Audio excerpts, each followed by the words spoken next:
dropped out of your mouth. Muy buenos días, hermanos. Ojalá que todo se encuentra bien, que todo está pasando bien en tu vida, en la vida de tu familia y de todos tus ministerios. Oro que todo vaya bien con ustedes, que el Señor te protege y te provee todo lo que es necesario. Déjenme orar por ustedes y para nosotros antes que empezamos. Dios, cámbianos a través de su palabra. Prepáranos para escuchar y compartir tu palabra, Señor, más a través de nuestra voz, pero también a través de nuestros corazones y nuestras vidas, Señor. Habla a través de mí, Señor. Prepáranos para escuchar su palabra y ponerlo en práctica en nuestras vidas. En el nombre de tu bendito Hijo, Jesucristo, nuestro Señor y Salvador. Amén. El pasaje del devocional de hoy es Éxodo 4, versos 10 a 12. Pero antes que leo eso, y antes de que hablo acerca de ese, quiero traer a tu mente de nuevo el hecho que utilizamos 2 Timoteo capítulo 3, versos 16 a 17 como un bosquejo, como anteojos para ver un pasaje cuando estamos tratando de hacer un devocional. Entonces, como eso es el caso, yo quiero leer ese pasaje primero. 2 Timoteo 3, versos 16 a 17.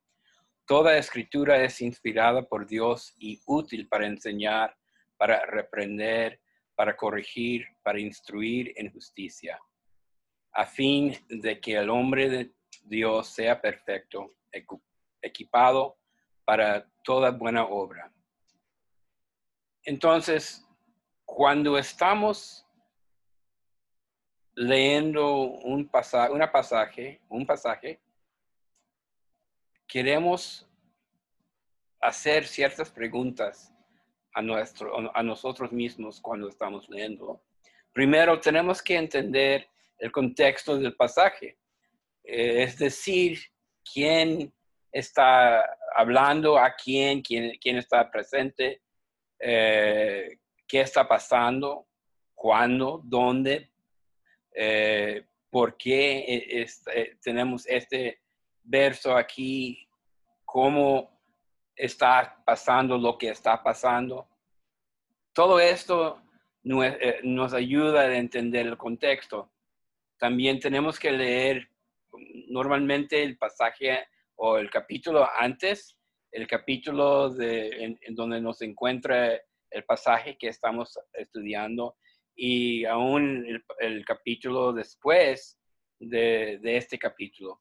Y razones para que podamos tener una vista alta del verso que estamos leyendo para entender todo lo que está pasando, para que no estamos enfocando solamente en este verso, pero para tener una idea más amplia, más grande, para entender exactamente lo que Dios está diciendo. Bueno, eso es el primero, el contexto. Segundo, queremos ver qué doctrina enseña este pasaje. Vean en 2 Timoteo 3:16, dice que es útil para enseñar. Entonces, ¿qué nos enseña este? Es útil para reprender. ¿Cómo nos reprende este pasaje? También es útil para corregir. ¿Cómo nos corrige este pasaje? ¿Qué corrección debe tener lugar en mi vida como resultado del pasaje? Y al fin, vemos que es útil para instruir en justicia. ¿Cómo utilizamos este pasaje para capacitación o instrucción en nuestra vida? Vemos, así podemos utilizar ese verso como un bosquejo cuando estamos enfocando en un pasaje como un devocional. Y diciendo eso, voy a leer Éxodo 4, versos 10 a 12.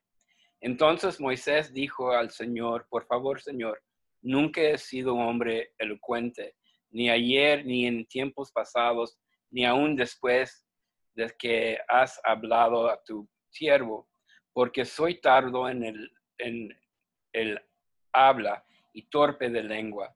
Y el Señor le dijo: ¿quién ha hecho la boca del hombre? ¿O quién hace el hombre mudo o sordo, con vista o ciego?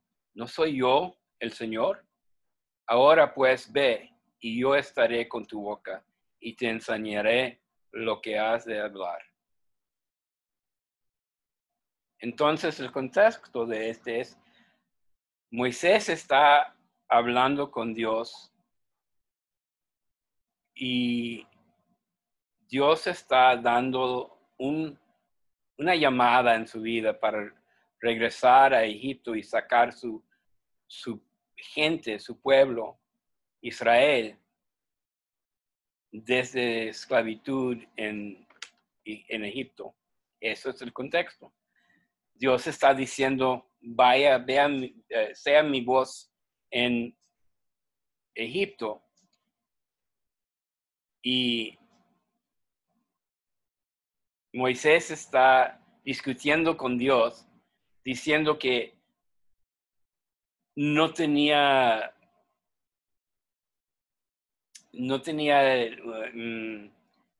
capacidad posiblemente de hablar. Estaba diciendo que no era elocuente, que era tardo en la habla y torpe de lengua. Podría ser que tenía problema de hablar, que era incapaz de hacerlo bien, o podría ser que solamente no entendía el lenguaje suficiente bien, que como él creció como Egipto, en vez de como alguien de Israel, como un judeo, él probablemente no habló el lenguaje de Israel bien. Pero no importa el razón, el hecho es que vemos que Dios dijo: ¿quién soy yo? ¿Quién ha hecho la boca del hombre? Dijo el Señor. ¿O quién hace el hombre mudo o sordo, con vista o ciego? ¿No soy yo el Señor? Ahora pues ve, y yo estaré con tu boca y te enseñaré lo que has de hablar. Es decir, yo te creo. Tú puedes hacer lo que yo decido que puedes hacer. Que si yo quería creerte como alguien que no podría hablar, yo podría hacerlo. Pero Dios está diciendo: en vez de ese, yo estoy diciendo que tú tienes una llamada. Aunque siente que no pueda hacerlo, yo estaré con tu boca. Yo puedo hablar a través de tú. Yo voy a enseñarle lo que debe hacer, lo que debe decir. Entonces, la doctrina enseñado a través de este pasaje es: Dios es el creador. Dios es el que da una llamada a alguien por su propio propósito. ¿Y cómo nos reprende este pasaje? Para mí mismo, cuando yo siento que no puedo hacer algo que estoy 100% cierto que Dios está diciendo que debo hacerlo, este trae a mi mente que Dios está en control, que Dios nos creó por un propósito y nos puso en la situación donde estamos por una razón, por su razón. Y tenemos que responder en fe. ¿Cómo nos corrige este pasaje? ¿Qué corrección debe tener lugar en mi vida como resultado del pasaje? Para mí,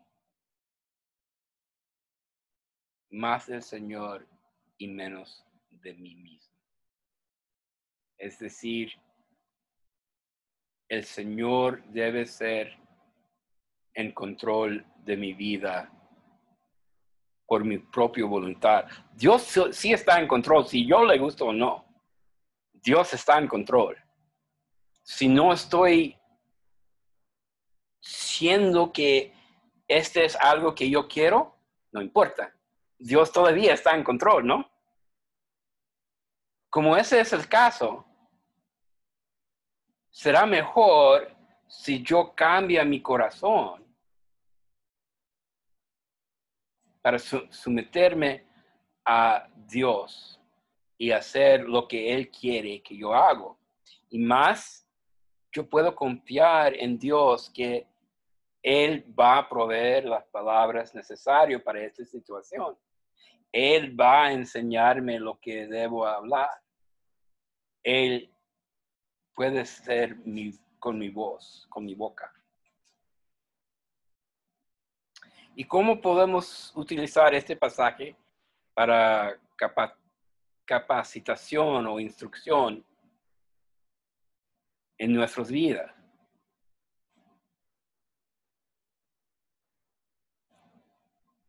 Para mí, yo solamente tengo que reconocer que Dios es Dios, no yo. Yo no soy Dios. Dios está en control. Dios provee lo que es necesario. Y Dios tiene su propio propósito. Aunque yo quiero lo que yo quiero, yo tengo que cambiar mis deseos para ser los deseos del Señor. Y con eso, déjeme orar. Dios Padre, gracias por todo lo que haces. Gracias por el hecho que estás en control y no yo. Que usted nos utiliza como herramientas. Gracias por el hecho que tú estás dándonos lo que necesitamos, aunque no podemos entender cómo o cuándo o lo que sea. Tú estás en control y podemos confiar en usted, en tu amor, en todo lo que está y todo lo que provee.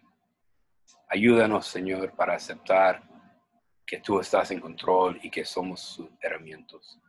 Utilízanos, Señor. En el nombre de tu bendito Hijo. Amén.